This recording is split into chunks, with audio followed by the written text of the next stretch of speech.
चाहे खेसारी जी को लेकर के हो, पवन सिंह जी को लेकर के हो, या भोजपुरी इंडस्ट्री में कोई भी मैटर हो, राकेश मिश्रा जी विवाद में भी गिर जाते हैं बहुत ज़्यादा। उनको पता है कि ब्राह्मण समाज के कलाकार हैं, अगर इनको 10 गो गाली भी देंगे तो इनके समाज के लोग आके हमारा हाथ पैर थोड़े तोड़ेंगे।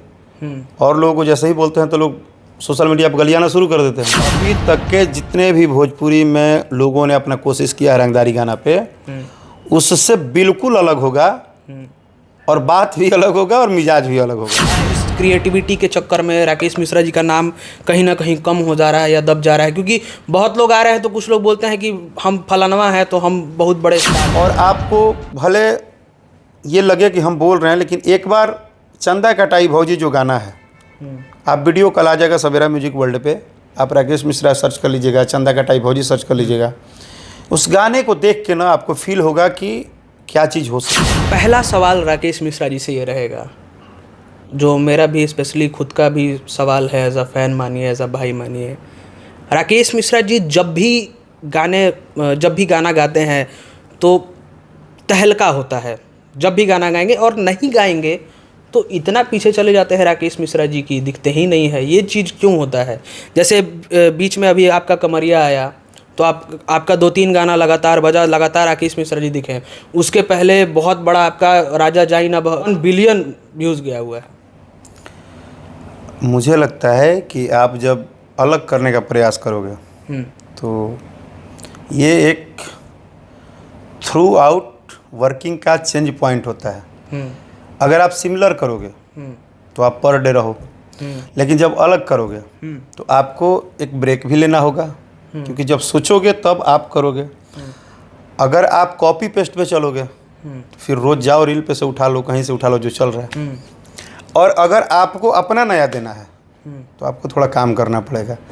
तो मेरे साथ समस्या क्या है कि हम चाहे बहरिया हो, चाहे आप कमरिया की बात कर रहे हैं, चाहे मिसिर जी का बात कर रहे हैं, चाहे कोई भी गाने का, तो जैसे अगर मैं सीक्वल भी किया तो मिसिर जी का सीक्वल आप जाके देख लीजिए, सुन लीजिए उसकी किस तरह से चेंजेस है। मैं क्रिएटिविटी पसंद करता हूँ और डे वन से पसंद करता हूँ, और मैं संगीत को कभी भी इस बात से नहीं लेके चलता हूँ कि वो संगीत सक्सेस है या नहीं है। संगीत होना चाहिए, अच्छा संगीत होना चाहिए, मतलब गायकी होना चाहिए। हाँ, नहीं होना चाहिए कुछ भी गा दें। गायकी नहीं, उसमें अगर एक बैंजू भी बजे, एक बांसुरी भी बजे, तो हमें फील होना चाहिए कि दैट्स इज द म्यूजिकल। तो हमें मतलब सीधा मैं कैसे आपको बताऊं कि जिस तरह भगवान से आपको लगाव है ना, उसी तरह मुझे संगीत से एक अलग लगाव है। और मैं संगीत को इस प्रक्रिया पे आज तक मेरे भाई, मैं एक सिंगर के तौर पे मैंने कभी अपने संगीत को इस बात पे नहीं नाप तोल किया है कि वो कितना मिलियन गया और नहीं गया। मैं इस बात में करता हूँ कि क्या मैंने सही गाया या नहीं गाया। ठीक है, आपका जवाब जो है बिल्कुल सटीक है, लेकिन उस पर बाद में आएंगे। बीच में राकेश मिश्रा जी कंट्रोवर्सी में भी बहुत ज़्यादा आ जाते हैं, चाहे खेसारी जी को लेकर के हो, पवन सिंह जी को लेकर के हो, या भोजपुरी इंडस्ट्री में कोई भी मैटर हो, राकेश मिश्रा जी विवाद में भी गिर जाते हैं बहुत ज़्यादा। मैं कभी किसी को लेकर मैं पर्सनली कुछ बोलता नहीं हूँ, पहली बात बता दूँ। दूसरी चीज़, मैं विवाद में नहीं आता हूँ। हाँ, एक चीज़ है कि लोगों को मैं थोड़ा आसान लगता हूँ। जो लोग मेरे ऊपर छीटाकाशी करते हैं उनको लगता है कि ये जिस समाज से आते हैं उस समाज के लोग बहुत एग्रेसिव नहीं हैं। सीधा बोलूं, उनको पता है कि ब्राह्मण समाज के कलाकार हैं, अगर इनको 10 गो गाली भी देंगे तो इनके समाज के लोग आके हमारा हाथ पैर थोड़े तोड़ेंगे। और लोगों को जैसे ही बोलते हैं तो लोग सोशल मीडिया पर गलियाना शुरू कर देते हैं। तो इस बात का फ़ायदा उठा के वो लोग उल्टा सीधा बोलते हैं। लेकिन मैं आज भी आपको बोल दूँ कि मैं कभी हाँ, मेरे में एक कमी है, और वो कमी है स्ट्रेट एंड फॉरवर्ड बोलना। मैं किसी के लिए कभी भी किसी भी कलाकार को ना उनको मैं बोलता हूँ, ना पार्टिकुलरली उनको मैं टारगेट करता हूँ।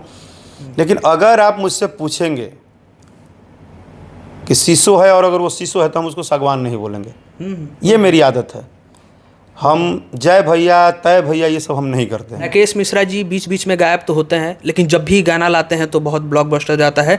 राकेश मिश्रा जी का अगला गाना कब आएगा जो बहुत बड़ा लगे कि हाँ दर्शकों को इंतजार करे कि हाँ राकेश मिश्रा जी का अब आएगा बहुत भयंकर गाना? रास रसोईया पागड़ी कभी कभी बन जाए। संगीत में कभी हाका नहीं मारा जा सकता है कि ये गाना बड़ा होगा, ये छोटा होगा। ये लक फैक्टर की बात है। गाते हम रोज़ हैं। आप 30 दिन खाना अपने घर खाते होंगे, किसी दिन बड़ा टेस्टी बनता होगा तो आप बोलते हैं कि आज बड़ा माई अच्छा बनल खाना। उसी तरह संगीत है। हाँ, मेरा प्रयास जो है अलग है। अब जैसे अभी आपको नहीं पता होगा, अभी मेरा सवेरा म्यूजिक वर्ल्ड पे एक गाना आया है, चंदा कटाई भौजी। देखा हूँ मैं। तो उस गाने को जब आप वीडियो देखिएगा, उसका कल शाम को 4 बजे वीडियो रिलीज होगा, तो उसका जब वीडियो आप देखिएगा तो आपको एक बात की खुशी होगी कि यार ये भी आदमी के पास तो ऑप्शन था रील्स से बात उठा के गाने का, दूसरे के गाने का, फिर भी ये बंदा क्यों नया करने पर तुला रहता है कि ये उठाएंगे वो। तो बात हम नया नहीं गाते हैं, लेकिन हम बोले ना उसमें मेहनत कर सकते हैं। जैसे चंदा पे बात सबने गाया, ऐसा नहीं नया हम गा रहे हैं, लेकिन उसी बात की प्रस्तुति हम अलग करेंगे। तो देखिएगा वीडियो, आपको बहुत मजा आएगा, हंसी आएगी। राकेश मिश्रा जी का बहुत ज़्यादा कमेंट में आता है कि रंगदारी सॉन्ग राकेश मिश्रा जी क्यों नहीं गा रहे हैं। रंगदारी मतलब सब लोग चाहता है कि रंगदारी सॉन्ग गाएं, क्योंकि सब लोग जैसे आपके भी फैंस होंगे चाहते हैं राकेश भैया काश रंगदारी गाते हैं, तो हम रील्स बहुत बनाते हैं उस पर। देखिए, अगर कोई भी चीज़ गाना है तो क्या है कि हम पब्लिक का डिमांड है ना, बता रहे हैं, तो उसका छीछा लेदर हम कर नहीं सकते हैं।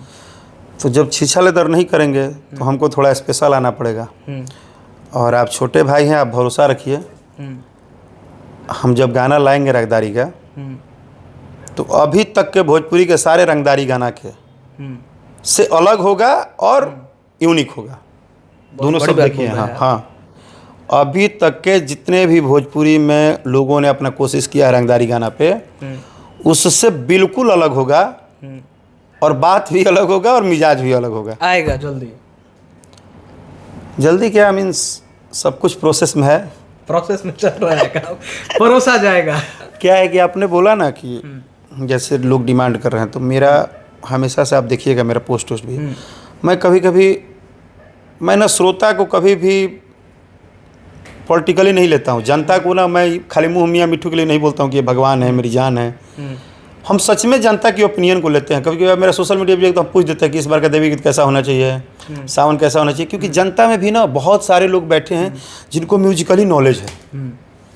उसी तरह से हम बातों को पढ़ते हैं, और पढ़ने के बाद जब कमेंट सारा समझ में आता है तो हम उस पर। पिछले साल भी भगवा रथवा वाला गाना जो था आपका बहुत बजा था, इस बार भी दुर्गा पूजा आने वाला है, तो क्या कहिएगा? आपके चैनल के माध्यम से जितने भी लोग हमको सुन रहे हैं, मैं आपसे बस एक छोटा सा रिक्वेस्ट करूंगा कि अपने धर्म, अपनी संस्कृति और अपने विरासत को आप लोग की भी जिम्मेदारी है, बचाइए। नवरात्र जैसे त्यौहार में कोशिश करिए कि पंडाल से लेकर घर तक ज़्यादा भजन गीत बजे, और अगर इंटरटेनमेंट भी आप बजा रहे हैं तो वो लगे कि वो भजन से ही बिल्कुल रिलेटेड हो। तो और आपको भले ये लगे कि हम बोल रहे हैं, लेकिन एक बार चंदा कटाई भौजी जो गाना है, आप वीडियो कल आ जाएगा सवेरा म्यूजिक वर्ल्ड पे, आप राकेश मिश्रा सर्च कर लीजिएगा, चंदा कटाई भौजी सर्च कर लीजिएगा। उस गाने को देख के ना आपको फील होगा कि क्या चीज़ हो सकता है। आपके इंटरटेनमेंट का भी ध्यान रखे हैं। और ठीक उसके बाद 2 देवी गीत आने वाले हैं। उसमें तो एक देवी गीत ऐसा है कि जब आप सुनेंगे तो आप बोलेंगे कि भैया मतलब कल्पना से भी ऊपर है बात।